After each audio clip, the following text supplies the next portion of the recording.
مور ته مې ویلې چې ښه کله چې ده ته وایي چې برو از بیرون نان بیار او دی درته نه راوړي څه برخورد کوي والا خب بچیم نازدانه است کل روز فیلم سعی میکنه پیسه میتیش که فیلم پرتاها دیگه مجبور هستیم پیسه بتیمش وقتی که میگی بیرون برای چی میکنه خب بچیم بیرون نمیبرایه بگی یک چوب دیش به زور بکشش یا پیر خزی را که دکتر سیب تو چه رقم دکتر هستی میگی به زور چوب بکشش حال اگر تو طفل تبانی که 2 سال دیگه بده می حالت باشه دیوانه میشه و بعد از دیوانگی میموره خب اون مردن مهم است یا یک چوب زدن خراغلاس د سایکیاتری یا روانشناسی او روانشناسی لکچر ده در سره از ډاکټر شکیب یم نن د دیسوسییټیو ډیسارډر په اړه غږیږو زه پوهیږم د دې پرونانسیشن لږ څه سخت دی په ځانګړي ډول پښتنو ته ډبل اس سره یو ځای راغلی دیسوسییټیو سو کاینډ اف هارډ اما په هر حال د دې اختلال اساسي نوم که چیرته په پښتو وژباړو تجزیه کوونکی اختلال ورته وایي یا جلا کوونکی اختلال ورته ویلی شو د دې لومړي ډول ته معمولا ډیسوسییټیو آیډنټیټي ډیسارډر وایي یا هم تجزیه کوونکی د آیډنټیټي یا د هویت اختلال دا څه رقم اختلال دی په دې کې فرد 2 شخصیتونه لري مثلا زما یو ملګری دی زما هم نوم یې دی شکیب فکر وکړئ خدای ناخواسته دته تجزیه کوونکی اختلال د هویت پیدا شو نو دا یو ورځ راځي وایي چې زه شکیب یم سمسیي یم دا څوک چې دی راسره خبرې کوي په دویمه ورځ راځي وایي چې زه شکیب نه یم زه یو انجینر یم نوم مې پوپل دی ستا حیران پاتې کېږي چې وا خدای دا څه رقم سړی دی او اکثرا خلک په افغانستان کې د ډیسوسییټیو آیډنټیټي ډیسارډر یا د تجزیه کوونکي هویتي اختلال او پیریانو ترمنځ توپیر نشي کوی یو نفر دا اختلال لري دو فکر کوي چې دا پیریان لري نو دا یو دوره ده مثلا یو نفر باندې دا دوره راځي زه ډاکټر شکیب دا اوس ناست یم یو پیر را باندې ډیسوسییټیو آیډنټیټي ډیسارډر لرم یو پیر چې د کمرې په مخ کې وایم چې زه خو ډاکټر نه یم زه ولې دلته راوستی یم زه مستري یم وا خدایه تو ډاکټر شکیب است نیمه مستریست خو نام چیست پوپل خو د کجا مستریستی والا من د جلال آباد مستریستم ما باید برم پس جلال آباد استولو یالا جن داره و بیا در جن نداره اختلال داره باید د دې توپیر باندې پوه شئ ډیسوسییټیو ډیسارډر ډیر زیات ماته چې دی جالبه دی ځکه د دې ډېرې قضیې ما لیدلې دي او یو شی درته وایم پیریان شته مونږ په سایکیاتري برخه کې 6 میاشتې د پیریانو په اړه مطالعه کوو دا چې څنګه یو څوک چې پیریان لري او څنګه چې یو څوک پیریان نه لري دوی ترمنځ توپیر وکړو ولې متوجه اوسئ چې د ډیسوسییټیو آیډنټیټي ډیسارډر ناروغان ډیر زیات شباهت لري د هغوی سره چې پیریان لري اوس د پیریانو خبرې ډېرې کوو د کمرې په مخ کې یو پیره په ما پیریان رانشي پارل سو دا لومړۍ نښه ده چې فرد 2 شخصیته لري فرد 2 کرکټره لري دا لومړۍ نښه ده دومه نښه چې ده دو دغه د نورمال فکر کولو یا د نورمال ژوند حالت له لاسه ورکوي کله چې دوم شخصیت فعاله کیږي د اکشی کمار یو فلم هم دی د هغې کې هغه 2 شخصیته رول لري سم روغ و جوړ سړی یو پیرې په سر توپ ولګېږي چې وشي ترې یو لیونی شخصیت جوړ شي نو کله چې د ده سړي هغه اول شخصیت کوم چې نورمال شخصیت دی دا په هغه دویم شخصیت وړي د ده هغه حرکات برخورد خبرې کول لهجه دا ټول بدلیږي او دریمه خبره پکې چې ده چې دوی میموري ګپس لري د دوی حافظه پکې ضعیفه کیږي د دوی د حافظې ستونزې پیدا کیږي یو شی په یادی بل شی د یاده وځي ولې چوندو باندې همیشه 2 شخصیتي حملې راسي نو دا یو ډول د اختلال دی دوم ډول د اختلال چې دی هغې ته ډیسوسییټیو امنیژیا وایي په دې کې چې کېږي په دې کې تر ډیره حده پورې فرد نه د یاده وځي چې خپل ډیر مهم د پیژان معلومات بیرته مغزو ته راوړي مثلا یو نفر نه پوښتنه کوي نام چیست یو پیر په چرت کی او بیا در نام چیست والا نامم از یادم رفت نو د دوی نه ډېر اساسي معلومات کیدای شي د یاده وځي او دا ستونزه ځینې وختونه هر چاته پیدا کیږي زه بله ورځ مې کار لره یو ځای ته لاړم راته یې مکتوب لیکلو نوم مې ورته ویلی د پلار نوم مې ورته ویلی ویلې نام پدرکلار نه چیست رانه د یاده وتلی مور ته مې زنګ وهلی مور جانې زما د غور نیکه نوم څه شی دی د ما د نیکه نوم څه شی دی مور مې راته ویلي زوی ښیي ما ورته ویلې از بس چې دغه د ډیسوسییټیو ډیسارډر ناروغان مې لیدلي دي نور ماته هم دا شی پیدا شوی بنان یو نښه په امنیژیا کې دا ده بل لوکالایزډ امنیژیا چې کومه ده په دې کې معمولا د ناروغانو نه یو مشخص ایونټ د یاده وځي. مثلا یو نفر دی چکر ته در سره لاړ، ټول شیان په یاد دي، یو شی په یاد نه دی. زه یو ملګری لرم مثلا په یاد دي چې خب یادت است ما در طفولیت بازی میکردیم، ما یادت است که ما فلان کار میکردیم، ما یادت است که سالگیری احمد رفته بودیم؟ نه سالگیری احمد یادم نیست. همه چیز یادت است، یک بخش مهم زندگی که کلگی ما یاد تو رفته. بله پس ځینې وخت کیدای شي په دې ناروغۍ کې د انسانانو نه ځینې خاص ایونټونه د یاده وځي، نور ټول شیان په یاد دي. بل پکې چې ده جنرالایزډ امنیژیا ده، چې جنرالایزډ امنیژیا کې د انسان د ژوند یو مهم پارت یا یو مهمه برخه د هغه نه د یاده وځي. دا نو که یو وخت مو په یاد شي د تلسی او د پرینا په سریالونو کې به چې بجاج یا هم زه نه پوهېږم د تلسی د خاوند نوم چی شي، کله به چې هغه په موټر کې ټکر وکړ بیا به یې د یاده وتلی او یو مهمه برخه د خپل زندگی، بیا به خپلې مېرمنې ته ویلې تلسی بچیم تو کیستی، نو تر څو چې یاد ته راشي نه. نو دا هغه خو سریالو کې جوړی چې ټکر وکړي یو برخه د یاده وځي. حتمي نه ده چې ته ټکر وکړي، ځینې وختونه چې په مغزو فشار راشي یوه مهمه برخه کیدای شي د انسان د ژوند د یاده وځي. مثلا یو مریض ما ته راولي مورې ژاړي، کلگی ما یادم مثلا من یادش هستم، خوارایش یادش هست، بیادرایش یادش هست، پدر خود نمیشناسه، پلارم په غصه بچه سگ من نمیشناسه، دیگه کلگی رو میشناسه دروغ میگه، دروغ نمیگه، پدر شاید مشکل داشته باشه. بنان کومه جنرالایزد امنیژیا چې ده دا په واقعي شکل داسي. ولې دا مثالونه درکوم؟ ځکه اکثرا دیسوسیټیو ډیسارډر په ځانګړي ډول دیسوسیټیو امنیژیا کې مریضان د دې په ځای چې ډاکټر ته راوستل شي په کور کې وهل کیږي، وای دو دروغ وای. او هغه خلک چې د دې ناروغۍ په اړه معلومات نه لري حق هم لري چې فکر وکړي چې مریض دی دروغ وای. ځکه څنګه یو نفر نه خپل نوم د یاده وتلی شي، یا څنګه یو نفر هیرولی شي چې د کورنۍ ټول غړي پیژني خپله مور نه پیژني. ولې پام وي چې دا ناروغي ده، پام وي چې دا ستونزه ده. بل چې د ډیپرسونالایزیشن او ډیریالایزیشن ډیسارډر ده. په دې کې چې شی کېږي، زه غواړم په دې اړه لږ معلومات تاسو ته درکم. معمولا په دې کې خلک د خپل فکرونو نه غیر واقعي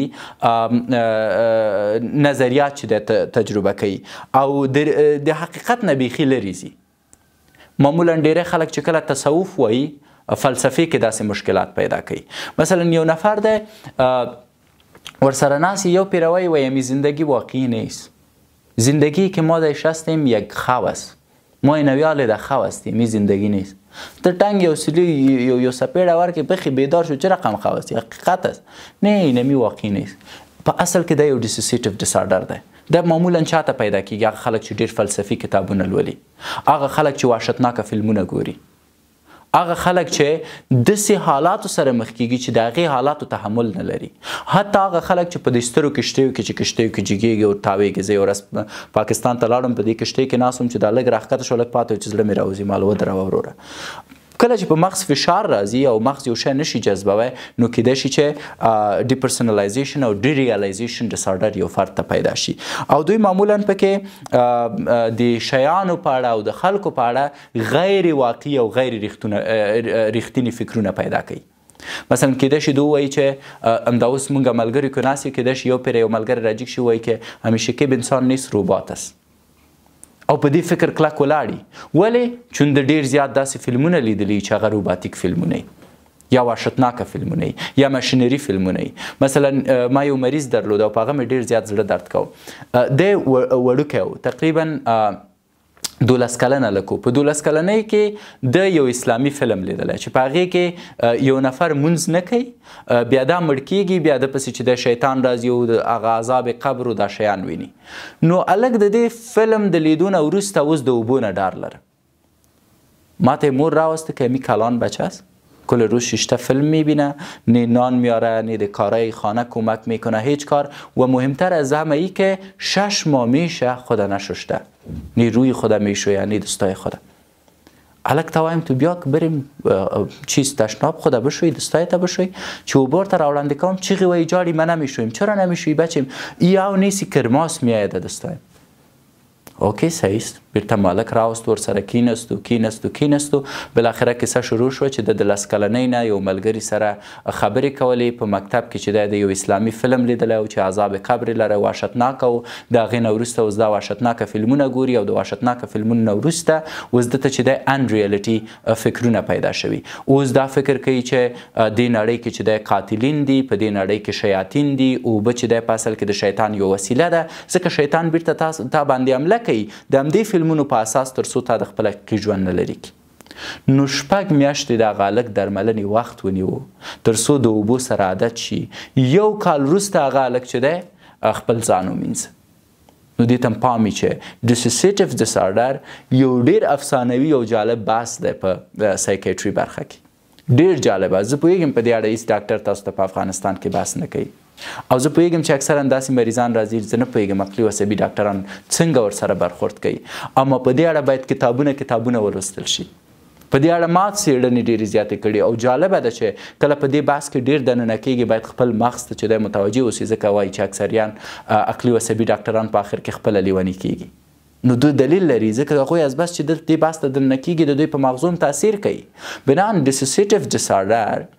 مونږ په الکترونیکي تخته کې تاسو ته انواع تشریح کوو چې ډېر عادي تشریح کېږي اما دغه بحث چې زه کله کوم دا تاسو ته ښایم چې څومره جالبه بحث کېدلی شي څومره جالبه موضوع ده چې باید ورباندې فکر وشي ښه نو اوس چې ډیسوسیټیو ډیسارډر په اړه پوه شوئ ډولونو په اړه تاسو بحث واورید او انشاءالله خپل نوټونه به مو اخیستي راځئ د دې د درملنې په اړه هم فکر وکړو څنګه کولی شو د دې تداوي وکړو زه بیا هم په پیل کې د درملو په ځای په 2مه برخه باندې ډېر تاکید کوم او غواړم تاسو ته هغه تشریح لومړی برخه پکې سی بی ټي ده په یاد مو شي چې دغه ماشوم مې درته ویلی چې وحشتناکه فلمونه یې لیدل او ویلي چې دکتر صاحب من دستای خدا نمیشویم به خاطر که یو نیز کرماس د ده ناروغ درملنه ما پرته د دوا وکړه ځکه سن یې ښکته و او د ده سره په هر هفته کې 2 ځلې ما سی بی ټي درلوده کاګنیټیو بیهیویر تراپي او ده ته مې ښودل چې کوم وحشتناکه فلمونه جوړیږي په اصل کې په کوم شکل جوړیږي او دا واقعي نه دي بلکې دروغي دي او په هرې تراپۍ کې 1 ساعت وخت ما د مریض ته ورکوو د سی بی ټي په اړه موږ ډېر بحث کړی انشاءالله یو لیکچر به پرې ولرو او تاسو کولی شئ هغه لیکچر پیدا کړئ او مکمل یې واورئ نو راځو 2مې برخې ته وروسته د سی بی ټي نه موږ ډایلټیکل بیهیویر تراپي لرو ډایلټیکل بیهیویر تراپي یو بله ډېره مهمه تراپي ده چې دې کې هم په افغانستان کې ډېر بحث نه کیږي اما دلته د تاسو ټوله حمله د مریض په احساساتو باندې د تاسو ټول وار د مریض په احساساتو یي تر څو د هغه احساسات کنټرول کوي او بیرته هغه حقیقي ژوند ته راولئ بیا هم د هماغه مریض په اړه غږېږم چې ویلې چې اوبه یا نیز کرماس د دې مریض سره زما ټول بحث چې شی و د ده په احساساتو باندې حمله وه مثلا ما ورته ویلی وحشتناکترین فیلم کتابالی دیدی کدام یکیست یک فیلم از دکتر صاحب به نام ایول ریسیدنس اوکی من ندیدیم به هر حال بیا به من نشان بده ورسره کېنستم فیلم مې ورسره ولیده ورته مې ویلې په دې برخه کې کوم شی تا ته ډېر وحشتناکه ښکاري راته ویلې چې ګوره دغه ایول دی دا شیطان دی دا چې دی این شیطان است د جسم انسان در آمد اینال انسان شیطان کنترل میکنه مرتل بالای زی باور داری و ویلی بالای زی باور دارم خب اینال این شیطان چه رقم میکشه اینی کتاب بایبل اسیر سرش میخوانه و سرش مندازه شیطان میموره خب و وقتی که شیطان مرده نیست وقتی که شیطان بقا نمیکنه وقتی که داخل فیلم دختر نجات پیدا میکنه تو چرا میترسی؟ ستا وار باید چې د فرد په احساساتو وي تر څو بیرته د هغه ایموشن کوم چې لاړ دي خرافاتي برخې ته هغه کنټرول کړي او رای ولې اساسي برخې ته نو دا ډیره مهمه تراپي ده بل یو فیملی تراپي ده فیملی تراپي ډیر زیات مهم رول لري دا هلک ټوله ګناه د مور او د پلار وه چې دې حالت ته رسېدلی و یوازینی اولاد و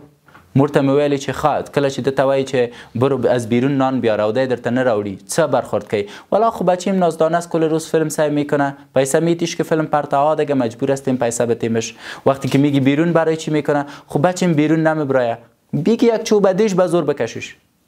یا پیر خزی را که دکتر صاحب تو چه رقم دکتر هستی میگی به زور چوب بکشیش حال اگر تو طفل تبانی که 2 سال دیگه در می حالت باشه دیوانه میشه و بعد از دیوانگی میموره خب اون مردن مهم است یا یک چوب زدن پس ځینې وختونه فیملی تراپي په مختلفو برخو کې راتلی شي دا کیدای شي د مینې اړخ اوسي دا کیدای شي د زور او د جبر اړخ اوسي که یو مریض په کوټه کې ځان قید کړی او د باندې نه وځي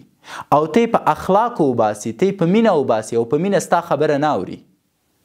یک بچه 14 ساله میخیزه مادر خود لط میکنه که من بیرون نمیبرایم. خب این وقت است که باید دیسیپلین شود. این وقت است که پس باید این به زور کشیده شود. پس نگوین دوستایم که دری را میفهمن و من بعضی جملات بدری میگم، کل ویدیو بدری نیست که این را غلط تعبیر نکنین. در این وقت با زور مهم است. اگه میگی نه تو نیست دکتر صاحب دروغ میگی، خیلی ما همین مریضایی را که در علی آباد داریم چرا سر زنجیر بسته کردیم؟ خیلیش میکردیم که مردم بکشه که باش به اساس محبت جورش کنیم. بعضی وقتا زور میتونه بهترین کارکرد داشته باشه. بنان هدف میداده چه تاسو فامیلی تراپی که باید وګورئ، برخورد باید وکړئ که چیرته تاسو سهار وختي خپل زوی مونځ ته په زور راجیګوئ او 2 لغتې ورکوئ چې راشي مونځ وکړي، دا بهتره ده د دې چې مینه ورکوئ چې خو خو بچیم نخي. صحیح ده؟ نو فامیلی تراپی ډیره زیاته مهمه ده. هغه مریضان چې مینې ته اړتیا لري باید کورنۍ مینه ورکړي، هغه مریضان چې ډیسپلین ته اړتیا لري باید کورنۍ ډیسپلین ورکړي. او فامیلی تراپی په افغانستان کې نشته. زه یو لیکچر مکمل جوړوم په دې چې فامیلی تراپی څه ته وایي، ان شاء الله بیا هغه اورېدلی شئ. ولې ستونزه دا ده چې ته یو کورنۍ ته راشي ورته وایي چې ما در مثلا زما یو مریض وه دغه OCD لرل، ابسسیو کمپلسیو ډیسارډر لرل. د جنې به تشناب ته دننه شو چې تشناب نه به راووته دروازه به یې چې بندوله بیا به یې چې دی 10 ځلې دا دروازه بندوله. چرا 10 بار دروازه را بسته میکنی؟ به خاطر که صحیح بسته شوه که میکروبا بیرون نبرایه. ما ورته به فامیلی تراپی ضرورت داره مادر. ام یک پیره که دروازه را بسته کرد که باز بسته میکرد برو ماچش کو بغلش کو بگو دختر قندم بس است، یک پیره بستیش کردی باز بستیش نکو بیا بریم میکروب اگه برایم من مادرت هستم میکروبا را میکشم برات دستت خلاص هرچی که میکنی میکروب. امی کارا برم کنین خو صحیح مریض لاړه یو مش روز ترغه مریض نده جوړ. چرا خوب نشده مادر؟ والا خود دوا دادی برش گفتم خب مادر فامیلی تراپی که گفته بودم انجام دادی، دختر تا چکر بردی؟ نه. خورخوندایش پیش شاوردی؟ نه. وقتی دروازه رو 10 بار بسته میکرد مانیش شدی؟ نه خیر. به دختر چیزایی را که دوست داشت خریدی؟ نه. خب بلا نزنید. میخوای تنها دوا و دکتر جورش کنه که امکان نداره. بنان اساسی بحث داره چې تاسو غواړئ یو عقلی و عصبي ستونزه حل کړئ، کورنۍ 80% مهمه ده. 10% ډاکټر او دوا مهمه ده. 80% پلیاز د خدای د کورنۍ برخورد مهم ده، ځکه اکثرا ناروغان چې لیونیان شوي زما د کورنۍ له امله لیونیان شوي. اختلال ورته د کورنۍ له امله پیدا شوی. پس یو شی چې ته پیدا کوی شي له منځه یې مړی شي. بنان فامیلی تراپی ډېر زیات ارزښت لري چې باید ورته پام شي. بل امپروو اویرنس دی. باید د مریض معلومات ډېر کوي چې بیا زه هماغه خپل لومړي مریض ته ځم چې ویلې چې یا اونیز کرمس هغه ته ما فلمونه وښودل چې دغه وحشتناک فلمونه څنګه جوړیږي، کروما چی شی ده، دوی څنګه خپل وجود چې کله زخمی ښایي څنګه یې میکاپ مصنوي جوړوي. کله چې هغه شیان ولیده مریض آهسته آهسته معلومات ډېر شوه، مخ په جوړېدو شو. او په دې برخه کې درمل هم ډېر زیات رول لري.